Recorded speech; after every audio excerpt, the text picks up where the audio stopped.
ഞങ്ങളൊക്കെ alert groups എന്തോ ഒരു ടീമിലായിരുന്നുണ്ട്. അപ്പോൾ ടീമിൽ അപ്പോൾ ഞാൻ അന്ന് ഒരു IPL മാച്ച് നടക്കുകയാണെന്ന് തോന്നുന്നു. എനിക്ക് തോന്നുന്നത് IPL മാച്ച് നടക്കുമ്പോൾ നമ്മൾ ഇങ്ങനെ ടി വിയിൽ ക്രിക്കറ്റ് കളി കണ്ടുകൊണ്ടിരിക്കുമ്പോഴാണ് മുംബൈയിൽ ഇങ്ങനെ ഒരു ഓപ്പറേഷൻ നടക്കുന്നുണ്ട്, ഇത്ര ആൾ വരുന്നുണ്ട്. അപ്പോൾ നമ്മൾ സ്റ്റാൻഡ് ബൈ ആയി. കാരണം നമ്മൾ ഇന്ത്യയിൽ എവിടെ നടന്നു കഴിഞ്ഞാൽ നമ്മൾ സ്റ്റാൻഡ് ബൈ ആയിട്ട് തയ്യാറായിട്ട് നിൽക്കും, നമ്മൾ ഓർഡർ കിട്ടാൻ വേണ്ടി. അപ്പോൾ ഞങ്ങൾക്കൊരു കോൾ വന്നു, നിങ്ങൾ അവിടെ മുംബൈയിൽ പെട്ടെന്ന് തന്നെ ഓപ്പറേഷൻ നടന്നിട്ട് പോകണം. നമ്മൾ ആ ഓപ്പറേഷൻ തുടങ്ങിയിട്ട് ഏകദേശം ഒരു 4-5 മണിക്കൂർ കഴിഞ്ഞിട്ടാണ് നമ്മൾ അവിടെ എത്തുന്നത്. നമുക്ക് കോൾ വരുന്നത്. ഞങ്ങളവിടെ എത്തി, മുംബൈയിലെ എയർപോർട്ടിൽ ഇറങ്ങി. അപ്പോൾ അവിടെ ഇറങ്ങുമ്പോൾ തന്നെ അവിടെ നമ്മൾ പോലീസ് ഹെഡ് ക്വാർട്ടേഴ്സിൽ പോയി അതിൻ്റെ ബ്രീഫിങ് കാര്യങ്ങളൊക്കെ കിട്ടാൻ വേണ്ടിയിട്ട് പോയി.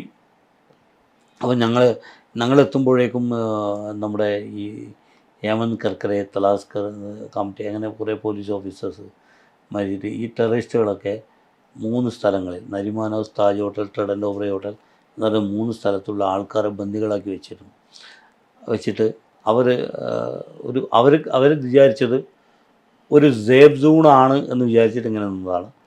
അപ്പോൾ അവിടെ എത്തിയപ്പോൾ നമുക്ക് മനസ്സിലായി ഈ 3 സ്ഥലത്താണ് ഉള്ളതെന്നും. പിന്നെ അങ്ങനെ ഇപ്പം ഞാനൊക്കെ താടി വെച്ചിട്ടാണ് ഉണ്ടായത്. കാരണം നമ്മുടെ അന്ന് നോർമൽ ഏതൊരു കാര്യങ്ങൾക്കും ഒരു ഓപ്പറേഷൻ ചെയ്യാൻ വേണ്ടിയിട്ട് ഒരു സിവിലിയനായിട്ട് പോകണമെങ്കിലും ആ ഒരു കാര്യത്തിലൂടെ പോയിട്ട് ചെയ്യാൻ വേണ്ടിയിട്ടുള്ള ആ ഡ്രസ്സും ആ ഒരു ഫേസ് കാര്യങ്ങളൊക്കെ ആയിരുന്നു. അപ്പോൾ നമ്മളെ ചിലപ്പോൾ ആൾക്കാർ കണ്ടിട്ട് നമ്മളെ പല ബോൾസും അവിടെ പോയിട്ടുണ്ട്, നമ്മളെ കണ്ട് ഫയർ ചെയ്താലോ. അപ്പോൾ അതുകൊണ്ട് നമുക്കതിൻ്റെ ക്ലിയറൻസ് കിട്ടുന്നത്. പിന്നെ അങ്ങനെ നമ്മൾ തീരുമാനിച്ചു നമുക്ക് പോവാം എന്ന് തീരുമാനിച്ചപ്പോൾ അങ്ങനെ നമ്മൾ കമാൻഡിങ് ഓഫീസർ നമ്മുടെ രീതിയിലുള്ള ഓപ്പറേഷൻസ്, അങ്ങനെ നരിമാൻ ഹൗസിലും താജ് ഹോട്ടൽ, അങ്ങനെ ട്രെഡൻ്റ് ഓബ്രേ ഹോട്ടൽ എന്ന് പറഞ്ഞാൽ ഡിപ്ലോയ്മെൻ്റായി. നരിമാൻ ഹൗസിൽ 2 ടെററിസ്റ്റുകളുണ്ടായിരുന്നു.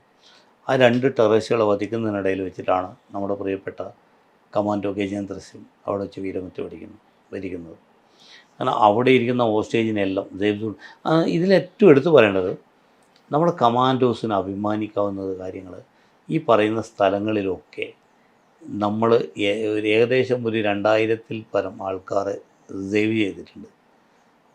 എല്ലാ സേഫ് സോണിൽ എത്തിച്ചുകൊണ്ട് അവരെ സേവ് ചെയ്തു.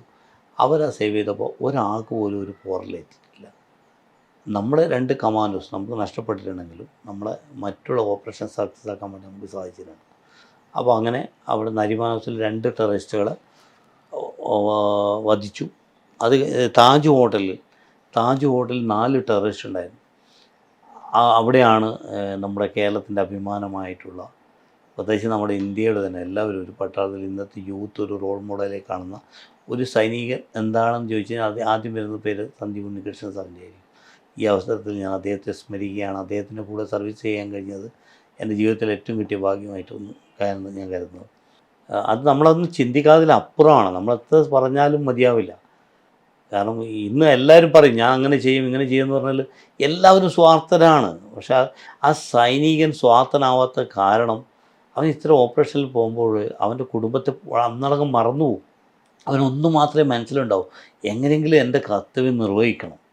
കാരണം നമുക്കൊക്കെ കണ്ടത് കുറേ ആൾക്കാർ മരിച്ച് കിടന്നിട്ട് അവരൊക്കെ ബോഡിയൊക്കെ മാറ്റുമ്പോൾ ബ്ലഡൊക്കെ ഒരു ചളി പോലെ കെട്ടിക്കിടക്കുന്ന അവസ്ഥയിലുണ്ട്. അപ്പോൾ അതൊക്കെ കാണുമ്പോൾ ഒരു വെറിയായിരുന്നു.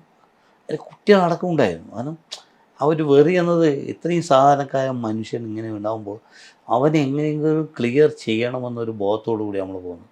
ആ ഒരു വെറിയിലൂടെയാണ് നമ്മൾ സന്ദീപ് ഉണ്ണികൃഷ്ണൻ സാറും പോയിരിക്കുന്നത്.